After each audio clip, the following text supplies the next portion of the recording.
There's only one thing to do. Drop it.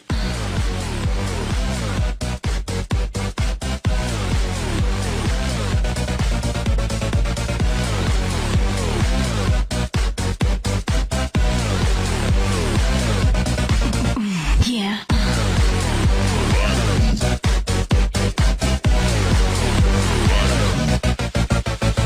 This is the day. This is okay. Hello. If you can guess that tune just by that, then you win. All right, this is a match. Voltswitch on Lickily, he's gonna Dragon Tail. I know that I can get a sub up for free. He's gonna have to. He's either gonna miss Dragon Tail or my sub is not gonna be broken because Articuno with no defense investment is bulky enough to take a Dragon Tail, so that's good. And I'm willing to take a Sucker Punch to the face just so I can kill Skuntank because it's really annoying. But yeah, he just switches out, so that's fine. Articuno is great. And hey, Magnet Pull trapping that Clang Specs Probopass. Too good.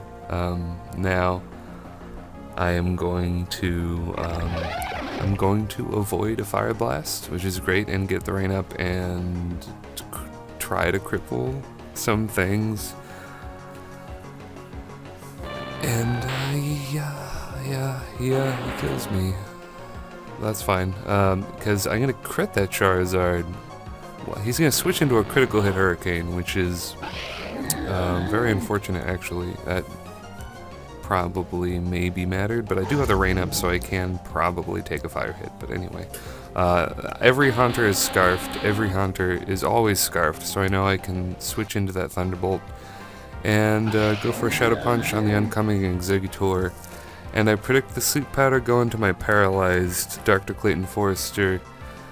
And I live on 1%. That blew my brains. It made me very happy because I'm going to.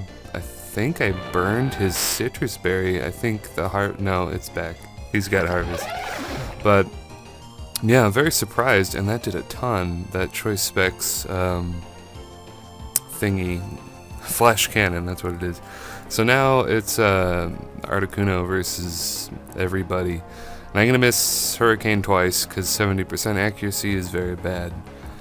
And yeah, that's pretty much how it goes. Articuno is going to come in. I'm just going to Hone Claws, knowing that Licky is probably going to either switch out or protect. And he is going to trick me some specs, but that's okay.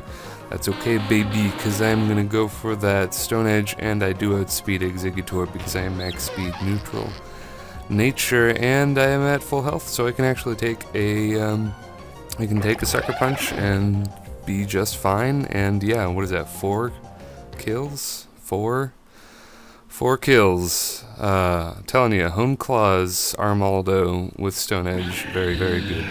Okay, so I eventually did get a decent match with the Ambipom team that I was talking about, and here it is. It's against a Hail Underused team, which is pretty cool. I really like Hail Underused.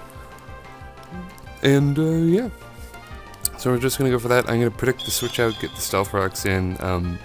I do have a Ghost, and I'm gonna predict him to go into Craigonal and Volt switch out, and I can go into Choice Scarfed Chandler and force him to Death Fodder or switch out.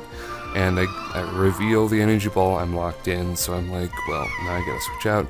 Go into Race Sipe, who's greater than Lady Gaga, and eat the Thunder Wave. And now I'm gonna try to set up some Calm Minds, because I know that he probably can't take it unless he has Destiny Bond, in which case I'm gonna look really dumb. But I don't care. This is the first time I've ever used Race Sipe, and I want to enhance his singing capabilities by Calm Minding, and I want to sing a song about Sonic the Hedgehog and make it viral on the internet, and yeah, pretty much cash in on that. So I'm gonna go for Psychic.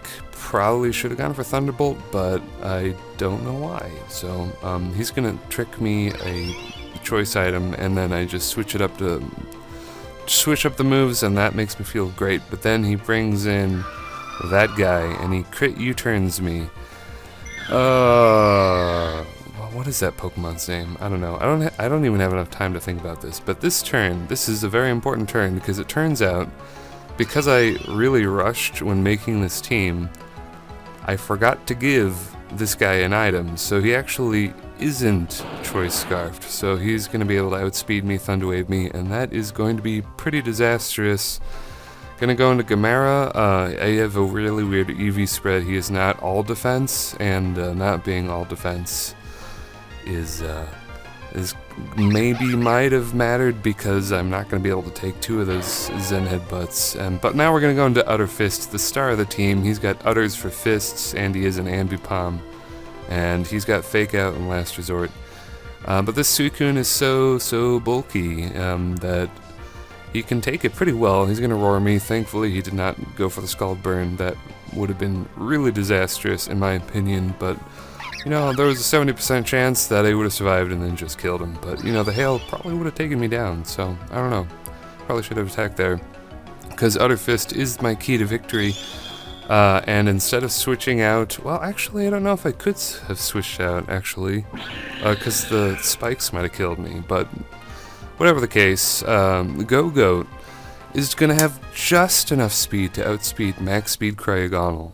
And that is beautiful. That's that match, and this is going to be an OU match against a guy with the Sun team. And I know turn 1 that he's going to go for the Will-O-Wisp, so I'm going to go for Stealth Rocks, because he does not have a spinner, and Xatu is not going to want to switch in to a Mamoswine, and that is the beauty of Stealth Rock Mamoswine with Never Melt Ice. So I'm going to have to kind of sacrifice Mamoswine, but it's really kind of worth it.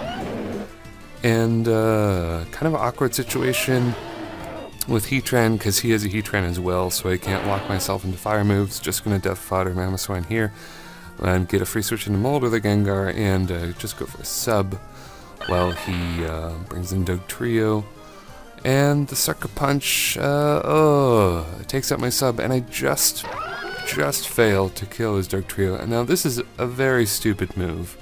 Very tempted to name this video Stupid Moves or something to that extent, because why do I switch in Gastrodon to take on a Dugtrio when he has a Venusaur on his team? That just gives him a wide open chance to set it with Venusaur. Thankfully he doesn't, and his Venusaur is actually a pretty good Venusaur. We'll get back to that later. I was very afraid of him setting it with Growth, but I don't know why he didn't actually. If he had, he might have had the game, but I still had Sash Alakazam, so I could have maybe made it work, but Alakazam's Sash is broken, so I can't really make it work now. But this is a very clutch turn, as I know he'll probably go for Dragon Claw, and with full HP, Breloom can take it, okay. And proceed to Mach Punch for good damage. Good enough damage to take out the Garchomp.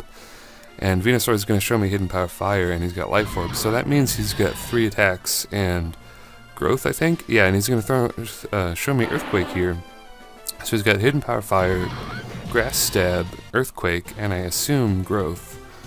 So that is a very good Venusaur. That's the first Venusaur I've ever seen like that, but that's a very good way to use Venusaur. Unfortunately for my opponent, I am going to get a special defense drop. Molder has just been on the ball lately with those special defense drops while using Shadow Ball. And because he doesn't have Sleep Powder, I can just eat the Hidden Power and just take him out. And that's going to be that match. And this is going to be the closing match against a name of a man name. A player by the name of Fish Slice, and this match is indeed delicious, like a fish. I'm going to go into Specs Probopass as he just subs up with Ninjask here, and just Volt Switch out, go into Mr. Pants, and get that Prankster Taunt so he can't Baton Pass. Now I go back into Dr. Clayton Forrester, the Probopass, that Choice Specs Probopass, and eat that X-Scissor. Even though he's got ×2 attack and I have no defense investment, I can take those. I can just take them and resist them and go for a Specs Volt Switch and take out Ninjask, and that is beautiful. I'm gonna taunt Rampardo. Says he misses the rock slide, which honestly probably mattered, maybe? I don't know. It's pretty bad hacks, but those 90% attacks are pretty bad. Pretty bad. Speaking of hacks, I'm gonna crit Blizzard on that, what is that? That dragon dude. And I'm also gonna learn how to pump, but I do have the wide lens, so if that makes you feel better, Arakune is gonna outspeed the majority of his team because of the Swift Swim, so I can take out his Scolipede, which is nice. Now I'm just going to Death Fodder Pro Pass as he shows me close combat. Every sock is either Choice Band or Choice Scarf, so I can just go into Crichton the Golurk, and proceed to Earthquake all of the things, and that is going to be the match. And yeah, if you enjoyed the match, comment in the video and like it if you like it. And just for reference, here's a picture of Dr. Clayton Forrester, the man, the beast. Alright, I'll see you later, YouTube.